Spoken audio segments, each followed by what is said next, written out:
Halo sahabat Sera, di sini saya akan memberikan tutorial bagaimana cara menggunakan aplikasi POS. Jadi untuk di aplikasi POS dengan staff yang akan login di bagian aplikasi POS-nya, itu sahabat Sera bisa klik yang di bagian kode staff.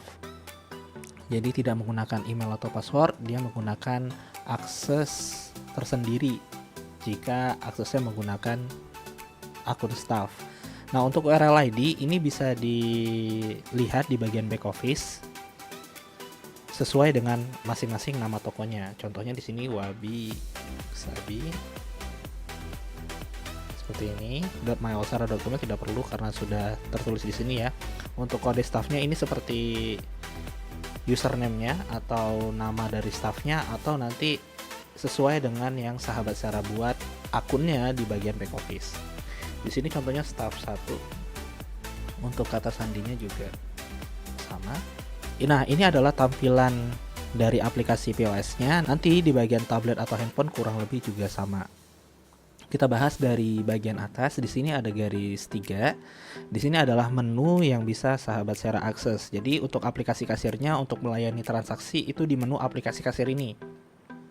Jadi untuk menu, produk-produk itu semuanya ditampilkan di sini. Untuk menu transaksi adalah transaksi yang telah terjadi di aplikasi kasir ini, seperti itu. Jadi di sini ada rekapannya ya, dari tanggal, tipe pembayarannya. Nah, online ini maksudnya jika transaksi tersebut itu sudah sinkron ke bagian back office-nya.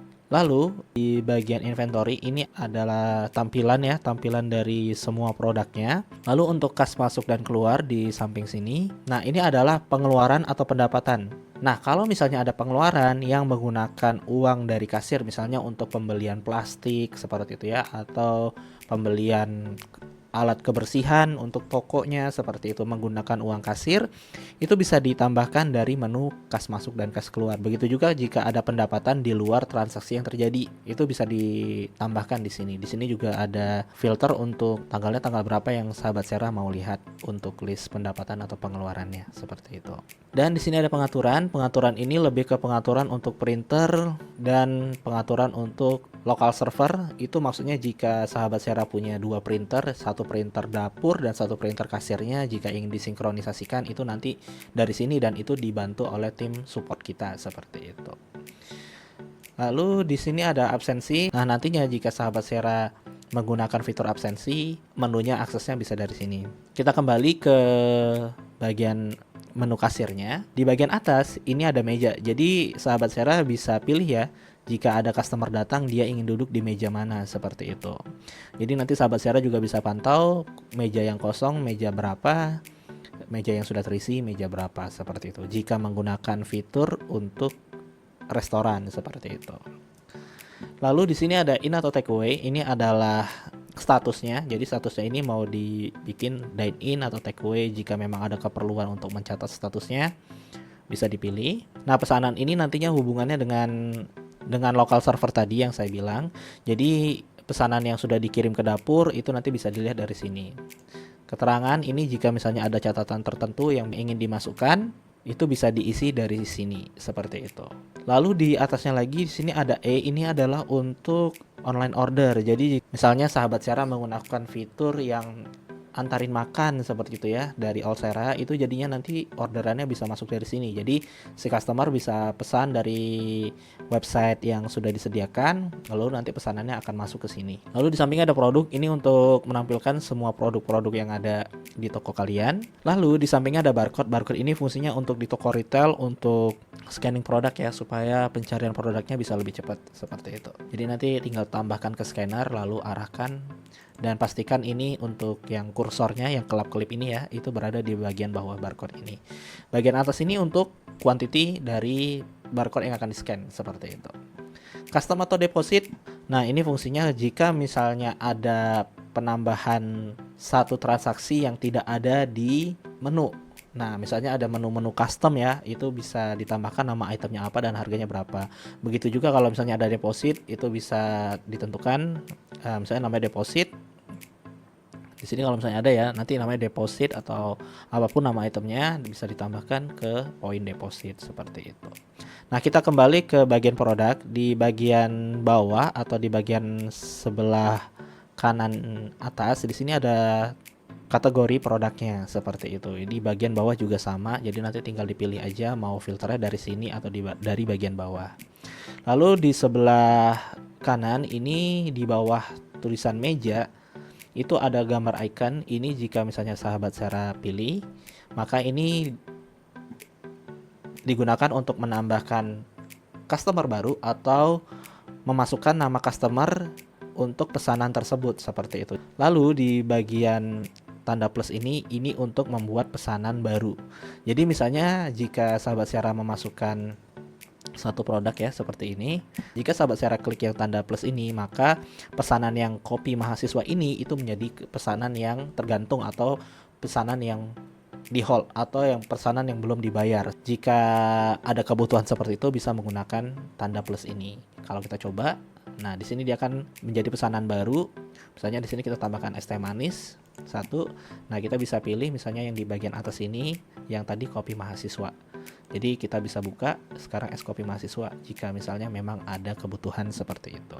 Lalu di bagian bawah ini ada pilihan lainnya untuk menampilkan menu-menu lebih banyak.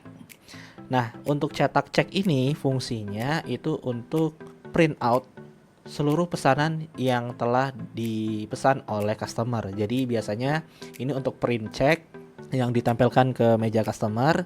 Jadi saat makanannya keluar itu bisa diperiksa apakah pesanannya sudah sesuai atau belum seperti itu. Jadi ini untuk mengecek semua pesanan. Jadi ini untuk nge-print out semua pesanan atau menu yang telah diorder seperti itu. Diskon atau pesanan ini untuk memberikan diskon ke pesanan ini. Jika memang ada pemberian diskon, bisa by kode voucher atau jumlah persentase. Catatan pesanan ini bisa ditambahkan juga jika misalnya memang ada pesanan khusus, misalnya pelanggan mintanya tidak pedas atau mungkin kalau misalnya ada telur misalnya setengah matang seperti itu bisa ditambahkan di bagian catatan pesanan. Kirim ke dapur ini fungsinya jika menggunakan local server tadi untuk mengirim pesanan ini di dapur untuk diolah seperti itu. Tebus poin ini fungsinya jika misalnya di toko sahabat Sarah itu menggunakan tebus poin, yaitu poin loyalty ya. Jadi dia bisa mendapatkan diskon dengan poin tertentu yang telah ditentukan seperti itu. Lalu void pesanan ini untuk membatalkan pesanan seperti itu. Jadi misalnya kita void, dia akan meminta alasannya kenapa seperti itu. Misalnya alasannya salah seperti itu ya, salah input. Nah, seluruh pembatalan pesanan yang terjadi atau pengembalian yang terjadi itu semua akan tercatat di bagian back office, akan sinkron ke sana sehingga owner juga bisa tahu dan bisa konfirmasi jika ada pembatalan atau pengembalian yang tidak wajar. Nah, kita kembali tadi kita coba load aja ini pesanan yang es teh manis tadi. Lalu misalnya kita tambahkan mie rebus ya di sini. Nah, jika kalian menambahkan pesanan, di sini bisa terlihat ya, jika misalnya ada add-on di bagian atas ya, misalnya add-onnya apa, misalnya bakso ikan, sayuran, seperti itu bisa tambahkan add-onnya di bagian atas, seperti itu. Nah, di sini ada kuantitinya juga, kuantitinya 1, 2, 3, dan ada catatan juga. Kalau misalnya catatan yang di bawah tadi itu adalah catatan untuk keseluruhan ya, keseluruhan pesanan kayak gitu. Kalau catatan ini lebih ke catatan tiap menunya kayak gitu. Nah, di bawah ini ada split atau multi split. Ini jika misalnya ada pembayaran yang ingin dipisah, bisa diklik aja yang split kayak gitu. Misalnya ini kita split. Jadi kita split satu aja ke pesanan baru. Nah, jadi si mie rebus tadi dia terpisah dengan es teh manis kayak gitu. Ini lalu kalau misalnya batal item ya, ini untuk membatalkan item yang telah terinput di sini ya. Jadi misalnya kita klik yang batal item, misalnya ini cuma tes aja, nah dia akan hilang.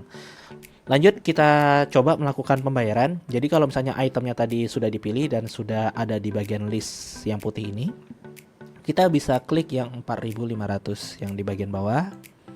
Nah, di sini ada pilihan pembayaran. Pilihan pembayaran ini bisa banyak banget ya di Osera. Jadi ada by QRIS, ada misalnya hutang kalau misalnya memang ada kayak gitu ya.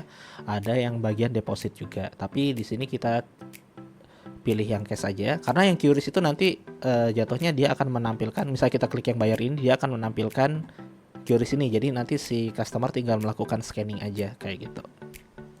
Tapi ini kita coba batalin aja, kita pakai cash. Nah, di bagian atas ini ada 5.000, 10.000, dan 20.000. Ini adalah shortcut untuk customer itu bayarnya pakai uang berapa. Misalnya customer bayarnya pakai uang 10.000 kayak gitu. Tidak perlu lagi ngetik secara manual 10.000 kayak gitu. Jadi ada shortcutnya di atas untuk bisa lebih cepat. Tapi di sini saya contohkan dia bayarnya pakai uang 10.000 kayak gitu. Jika sudah, kita klik yang bayar. Nah, di sini ada kirim ke dapur lagi. Ini fungsinya jika misalnya di restoran itu menggunakan metode pembayaran di awal seperti itu. Jadi, saat pembayaran sudah selesai, bisa klik yang kirim ke dapur. Atau jika pembayarannya bisa nanti di belakang, pengiriman pesanannya ke dapur bisa dari bagian saat input produknya seperti itu. Nah, di sini ada email resi. Email resi ini fungsinya mengirimkan resi atau struk tadi itu via email. Jadi tinggal dimasukkan aja emailnya itu apa. Lalu di sini ada SMS dan WhatsApp, itu fungsinya sama juga, bisa ke SMS atau WhatsApp juga. Nah, untuk cetak resi ini jika misalnya pesanannya itu ingin di-print di printer struk seperti itu. Jadi tinggal klik yang cetak resi. Jika ada transaksi yang lain bisa kita klik yang plus baru. Nah, berikut tutorial menggunakan aplikasi POS. Semoga ini bisa membantu sahabat Sera dalam menggunakan aplikasi Olsera dengan lebih baik. Terima kasih.